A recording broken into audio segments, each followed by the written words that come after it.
This is a very, very familiar objection that you hear from Protestants, where she says essentially that the Catholic Church is the modern day version of the Pharisees, where we are overly concerned with the letter of the law rather than the spirit of the law, because the Catholic Church has all of its rules and regulations and canon law and law after law, and they say that Jesus looks at the heart and spirit of a man, not outward laws. So how would you reply to that?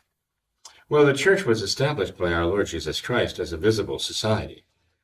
It's not just a secret underground brotherhood, just kind of an amorphous mass of nice people. Some would like it to be that way. But actually, our Lord founded his church upon himself, his incarnation, and then he did, in fact, select apostles. He selected apostles. One of them, he gave the command to feed my lambs and feed my sheep. So our Lord actually established a hierarchy within the apostles and told them to go out into the whole world and preach the gospel. Our Lord also told them at the same time to baptize, and our Lord also told them to teach the mankind to observe what our Lord himself had commanded the apostles. Our Lord had rules. God always had rules, right? Some of them are sewn into our human nature. Others were given to us on divine positive commands of commandments, right? God gave Moses commands, as far as the temple worship, the eventual temple worship, and so on.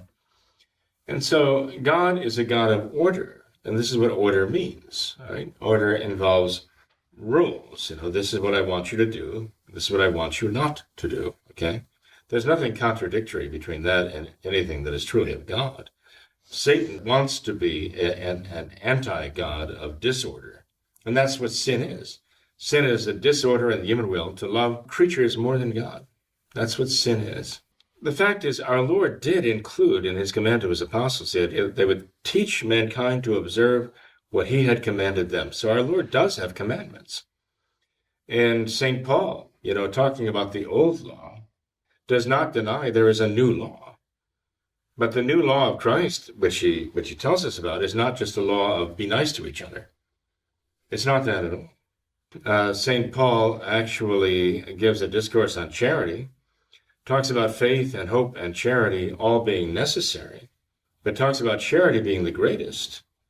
So much so, in fact, that he says that without charity, even faith enough to move mountains would not be anything, be nothing. He also says the greatest acts of self-denial, giving all of our goods away to feed the poor and delivering our body to be burned in martyrdom without charity would be worth nothing in the eyes of God. So what this dear person is saying here is that God regards that charity in the heart of the person who is acting to do what is right and good. But to turn that around and say, therefore, the charity is all that matters and following the rules doesn't. Well, then why would our Lord say repeatedly, if you love me, you will keep my commandments? What does our Lord mean? In light of what she's saying, what does it mean? It means nothing. Time and time again in the New Testament, our Lord is saying at the Last Supper, for example, he says this 2 or 3 times, if you love me, you will keep my commandments. St. John says that too in his epistles. It's a matter of love.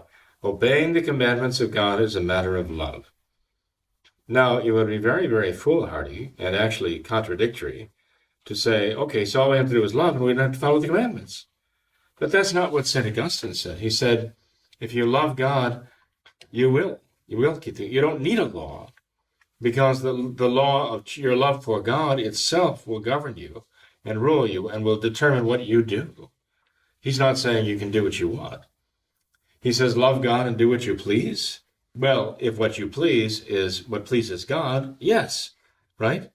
But that only applies to those who have perfect love for God. To parlay that into a denial of having to follow certain laws and commandments, if you're going to belong to any society, there have to be certain laws and certain commandments that we follow. Just human nature in the church that Christ established. That's understandable. I take it this lady is not an anarchist, but I tell you that her arguments could be used by anarchists to justify just about anything. As long as you mean well, you can do anything you want. Okay, that's all God cares about. Just mean well and do whatever you want, But that's not what Christ said. He's talking about charity. St. Paul says perfect charity or perfect love for God casts out all fear. Otherwise, we do have yet work to be done in our souls, and that is the work of wisdom, the work of divine love. We need laws and we need rules. It's interesting to note when St. Paul talks about the law and how the law cannot justify, he's actually referring to the Old Testament law of the Jews. He's saying that law is not the law that you follow to justify yourselves. He's not denying the existence of all law. He's not denying the importance of all law. But then he talks about the law of Christ. St. Paul does. He talks about the law of Christ. But even there, he said if a law was given that could justify from sin and sanctify the human soul, then justification would not be by grace, it would be by following the law. So even when he talks about the law of Christ, he's even pointing out that just following the commands in a very, shall we say, mechanical sort of way, with the idea, I'm going to sanctify myself by observing the 8 Beatitudes. I'm going to follow the 8 Beatitudes. I'm going to become perfect. Right? I'm going to observe all the commandments of God. I'm going to become perfect. No, I mean, a Freemason could say the same thing. I'm going to perfect myself. Even following the law of Christ to the letter is still the letter of the law if it's not motivated by love. This is what St. Paul is saying. Ultimately, this dear soul has to come to realize that. To say that the motivation behind obedience to the law of Christ is really all that matters, that's not true. That's not the teaching of Christ in the gospel. That's turning it upside down, actually, and inside out. The point is that, yes, we do have the laws of Christ. We do have his commands. And if we love him, we will keep his commandments. But we're not sanctifying ourselves by keeping the commandments as though we are the ones who are making ourselves holy. It is the love that motivates us to keep the commandments that will sanctify the soul. 1 Corinthians chapter 13, right? So when St. Paul says charity is kind, charity is patient, charity is this, charity is that, charity is that. And again, what he's saying is the charity involved in doing all those things and practicing all those virtues that makes them pleasing in the eyes of God. That's what will save the soul. So what this person is saying is not true. The church doesn't teach that we're saved by following a bunch of rules. It never did that. It has always rejected that idea. It believes exactly what St. Paul the Apostle wrote in 1 Corinthians chapter 13. We are saved by faith and hope and charity, the graces of God working in the soul, through the merits of Jesus Christ, our Lord and Redeemer.